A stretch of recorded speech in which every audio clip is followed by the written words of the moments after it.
उससे ऊपर क्या है वो हमें दिखता ही नहीं। डॉक्टर को अब भी उसकी बात बकवास लगती थी। वो बाहर गया, सोचा थोड़ा हवा खा ले। वो एक बार में जाकर बैठा ही था कि सामने रखी मूंगफली की प्लेट अचानक फट गई। वो घबरा गया और खिड़की की तरफ देखा तो वहाँ प्रोफेसर खड़ा था और दीवार पर कुछ लिख रहा था।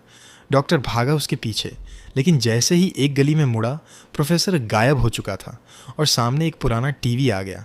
टीवी पर एक पुरानी खबर चल रही थी। एक आदमी की एक्सीडेंट में मौत हो गई थी, पर उसकी पहचान कोई नहीं पता कर पाया, जैसे वो आदमी कभी था ही नहीं। तभी टीवी के सामने एक छोटा बच्चा खड़ा हो गया। डॉक्टर ने गौर से देखा, वो बच्चा वही था, उसका बचपन।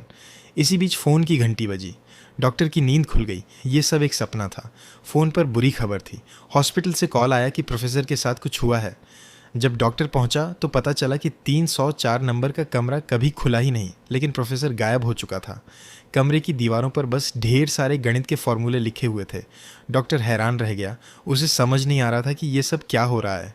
फिर उसने ज़मीन से एक पेन का ढक्कन उठाया। उसे बहुत जाना पहचाना लगा। उसे अचानक सब याद आ गया। बचपन में एक बार उसकी माँ कार चला रही थी और एक बूढ़े आदमी को टक्कर मार दी थी। सड़क पर एक पेन गिरा था जिसका ढक्कन नहीं था और वहाँ कुछ टॉफ़ी जैसी चीज़ें भी बिखरी हुई थीं। जैसे ही डॉक्टर ध्यान से उन्हें देखना चाहता, एक नर्स ने उसे रोक दिया। टेबल पर 3 टॉफ़ियाँ रखी थीं। नर्स ने एक टॉफ़ी उठाई और खाने लगी। डॉक्टर ने उसे रोकने की कोशिश की, लेकिन तब तक देर हो चुकी थी। टॉफ़ी उसके मुंह में जा चुकी थी।